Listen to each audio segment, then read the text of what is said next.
na. Lapit ako na. Bibili ako nito, guys. Ito mo ako ba? Okay, so naglalakad-lakad na naman tayo, guys.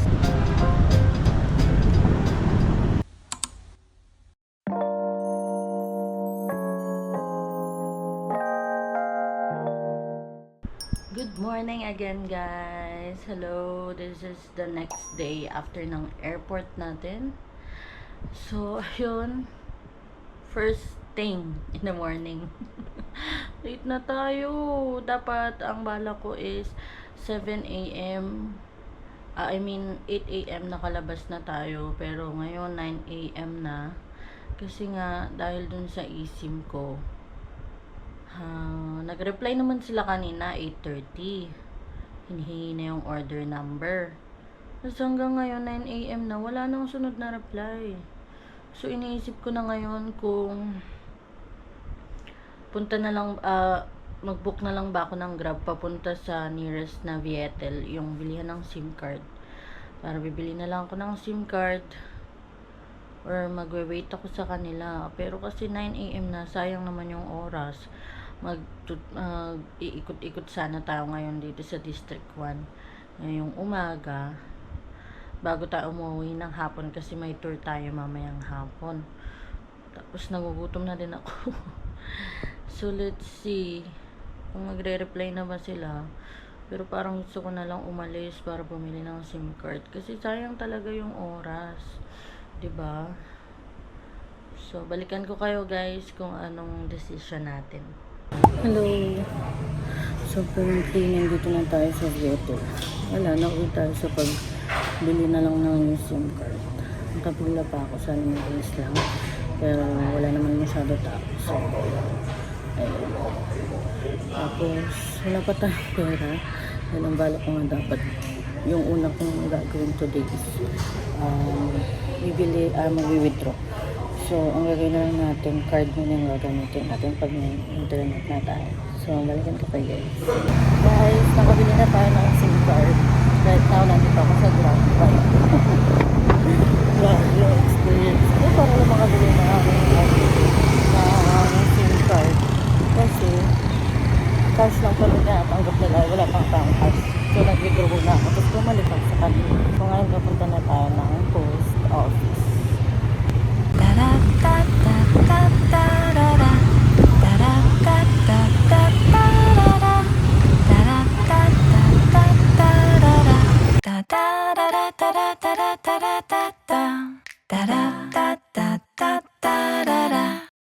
Hey guys, nakarating na tayo sa Saigon Central Office. So bago ko ipakita sa inyo si Central Office, alam nyo ba, fun fact muna, alam nyo ba na ang nag-design din ng post office or Saigon Central Office is yung nag-design din ng Eiffel Tower, si Gustave Eiffel. Since yun nga, kasama si Vietnam before sa French Indochina bago ata sila na ng mga Americans. So, without further ado, pero ang dami sinabi. Ito, ipakita ko sa inyo si Saigon Central Office.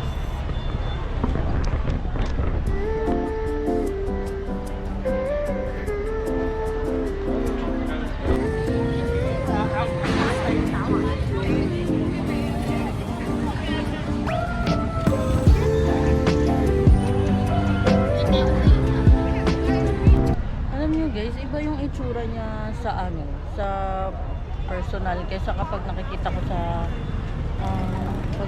ko sa mga vlog. So mamaya papasok tayo sa loob, titingnan natin kung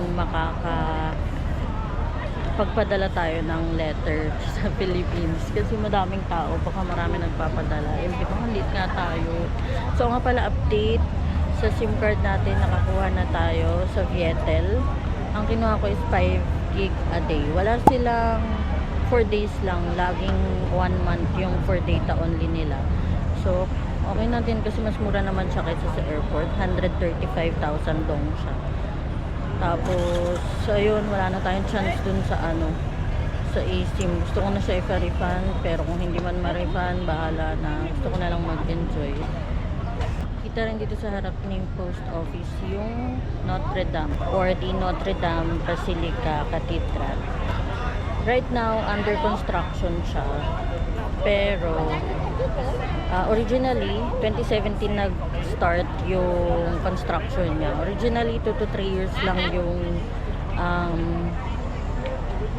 2 to 3 years lang yung plan nila and yung open na. Kaso sa mga delays, dahil sa mga delays, tapos nag-pandemic pa, humaba na siya ng humaba, naging 10 years. So, ngayon, ang expected na reopening is 2027. So, hopefully, makabalik din tayo doon para makita natin ang glory ng Basilica ni Saigon. Pakita ko sa inyo.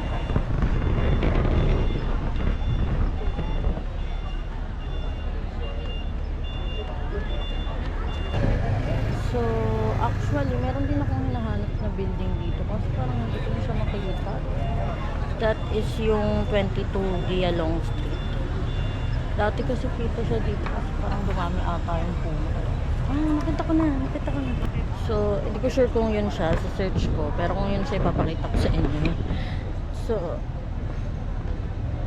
yung fact, bakit ko rin hinahanap yung 22 Gialong Street. Kung nanood kayo ng Saigon, may scene doon na may helicopter. Parang kinukuha na nila yung mga last American soldier or staffs nila. Sa totoong buhay nangyari yun nung time na matatalo na yung mga Amerikano for the fall of Saigon. So, doon sa building na yun, sa 22 Gialong Street, doon na mataan or na photograph yung helicopter ng Amerikano at naghahakot siya ng mga US government employees, as in flash ko yung picture. So ayun, gusto ko siyang makita. Wala lang, kasi part of the history. Tsaka gusto ko yung pakita kay daddy kasi fan din siya ng Saigon. Since nanood kami ng Saigon dati, yun yung inaabangan niya talaga, yung helicopter scene. Pasok na tayo sa loob. Check natin anong meron sa loob.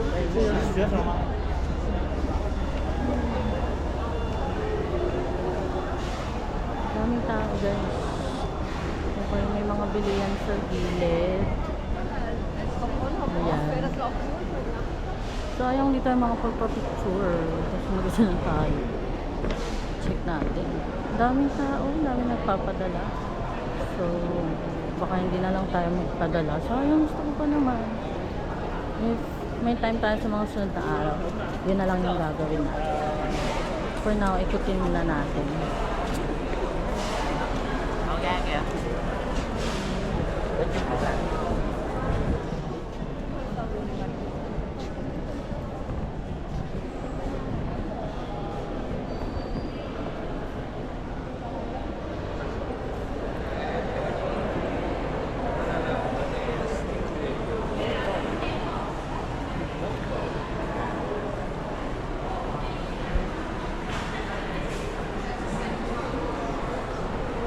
Hindi naman pala napapadala.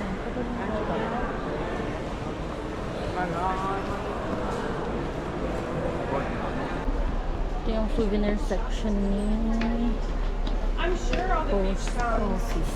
Ayan yung mga puppet katulad sa Hanoi. Parang ayaw ko na dumiretso masyado kasi baka sumipsip tayo sa mga nagsashopping. Ay! Bibili ako nito, guys. Kasi kinuha ni daddy yung ganito. 50,000. Mas maganda siya. At meron siyang Saigon na nakalagay. Pero baka sa ano na lang tayo bumili. Sa Bentan Market. Kung nag-shopping talaga tayo.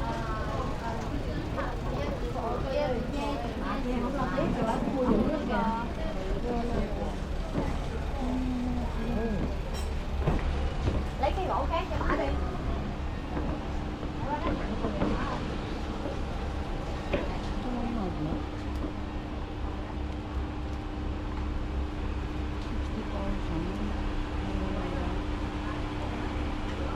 Ito yung mga magnet nila, guys. Cute sa ano kaso 60,000.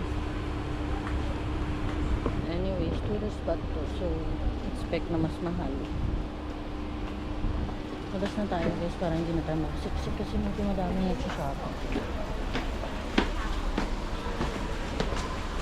Daming tao. One last look.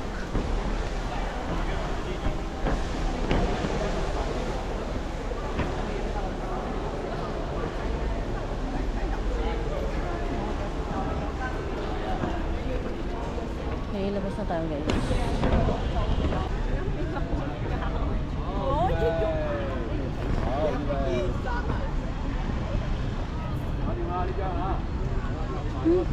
Ito ba siya? Guys, ayan, nakita ko na yung 22 Gia Long Street na kanikwento ko. Yan siya. Hindi pa rin nila talaga binago or what. Mga puno kasi kaya hindi ko siya nakikita kanina. Kaya dito tayo ngayon sa harap ng Notre Dame. Kahit under construction siya. Pinuntahan ko dito sa harap. So, ito yung sa harap niya. Ang ganda siguro na ito kapag okay. Kapag nag-open na.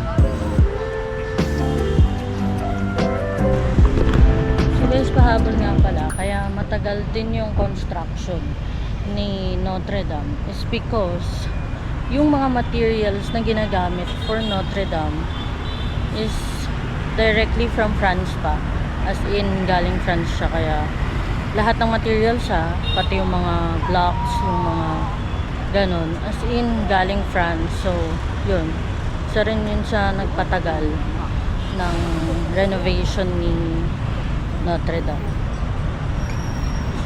Ito yung side view or side ng church. Ito kasi na-videoan kanina nasa gabag mo yung kami naman sa likod, tapos nakita talaga ng malapitan.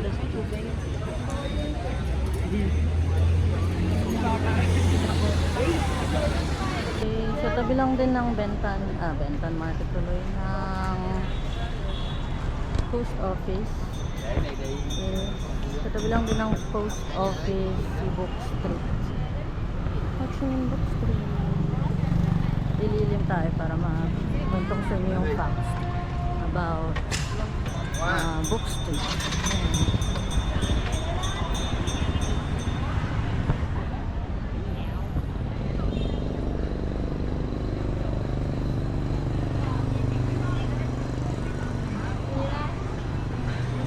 Okay guys, so si Book Street is one of the oldest street here in Saigon, as in noon pa sa history nila. Dati nga natawag ko siyang Hong Kong Street eh. So year 2000 nung pinangalanan siya as Nguyen Van Binh. Wait, check natin kung tama. Nguyen Van Binh Book Street. So yung name na yon is from the intellectual individual here in Vietnamese. So in honor of him and to value the culture of reading dito sa Ho Chi Minh, ginawa nila tong Book Street. So usually puro bookstore siya, pero as per checking, most of them, hindi pa ako nakakita ng English na book. So most of them is on Vietnamese language. Pero sige din mag-check. Check pa natin. And bilhin na rin tayong coffee kasi wala pa talaga tayong coffee or food dahil nagpanic tayo kanina. So tara.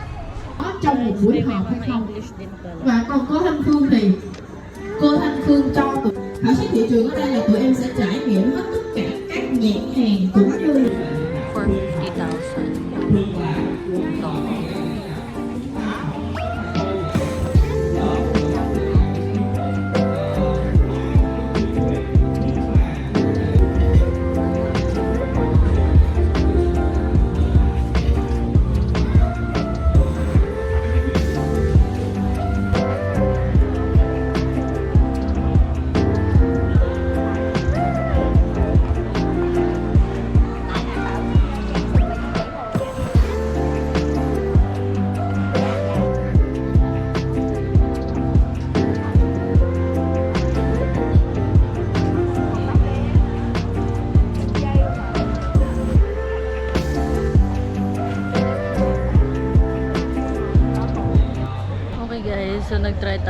per sketch.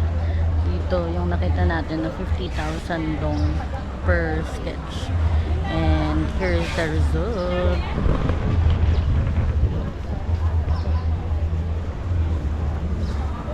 So cute. Tama ako ba? Ang cute. Grabe. Ang bilis lang. Parang 1 minute lang ata. Tapos na. Cute. For 50,000 dong. Super cute. Love. Okay. So naglalakad-lakad na naman tayo guys. Napunta tayo ngayon sa Trung Nguyen Legend Coffee. Actually kita ko na siya. 2 minutes away lang siya from Book Street. Bibili tayo ng coffee. Aga-dagaan. Order of business. And dito, tanaw na rin yung Independence Park. So, try natin lapitan. Pero, hindi na tayo papasok. Kasi, parang hours. Not sure. Parang mga 3 to 5 hours. Para makumpleto mo yung pag-tour sa loob ng Independence Palace. So, balikan ko kayo. Malapit na tayo sa Trung Nguyen.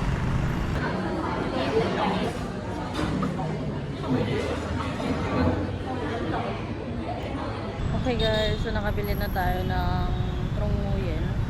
Mali yung price na nakalagay. So, kala ko mas mahal dito. Which is, mas mura pala. Kasi, parang ang tanda ko sa Hanoi. Ang bili natin is 66,000. Tapos ang nakalagay dun sa tag dito is parang 77, parang ganun, or 81. Eh, though bala ko naman talaga, ang mas gusto kong bilhin na madami is yung black coffee talaga. Pero ayun, bumili pa rin tayo. Dalawa lang na black coffee. Bibili rin sana ako ng 3-in-1 kaso ang laki ng 3-in-1 nila. wala silang available nung normal pack lang. So, hindi na ako bumili. So, ngayon, nandito na tayo sa harap ng Independence Palace. So, pakita ko sa inyo. Gusto ko magpa-picture, guys. Actually, kanina pa. Gusto ko magpa-picture. Kaso, walang magpipicture. Walang solo traveler na katulad ko. Nahiya ako mag-as sa iba. So, anyways, pakita ko na sa inyo ang Independence Palace.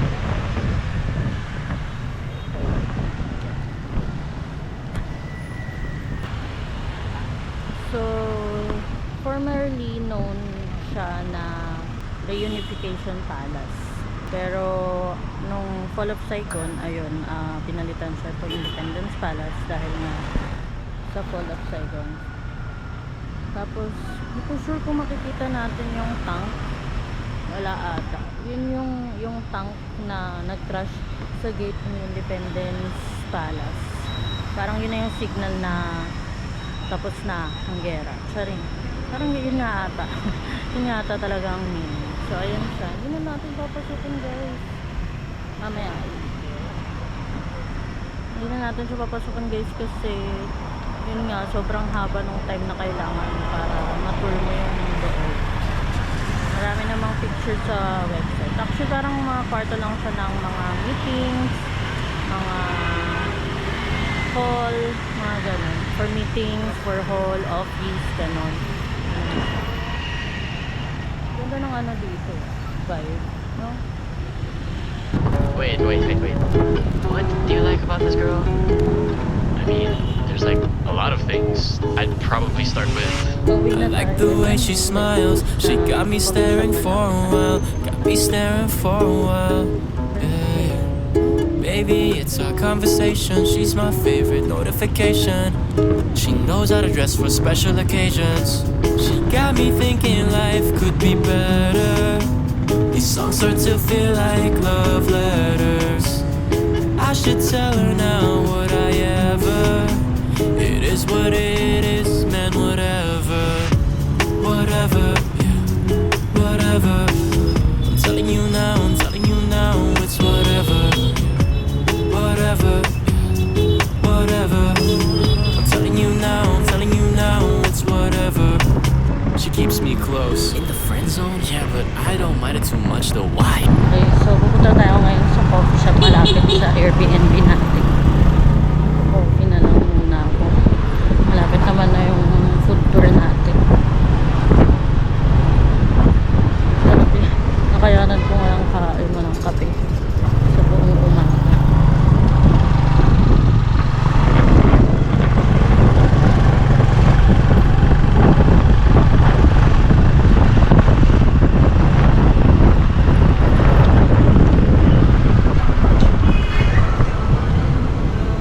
na tayo guys sa coffee. Grabe nakakatawa. Dito talaga mismo sa Espinita pinasok yung motor. Yung Grab. So, nag-order na ako ng coffee and waiting na lang siya. Sa bahay lang siya. Ang in-order ko ay Russian. Ang coffee. Punta na tayo sa Airbnb natin guys. Louis Vuitton Street at day.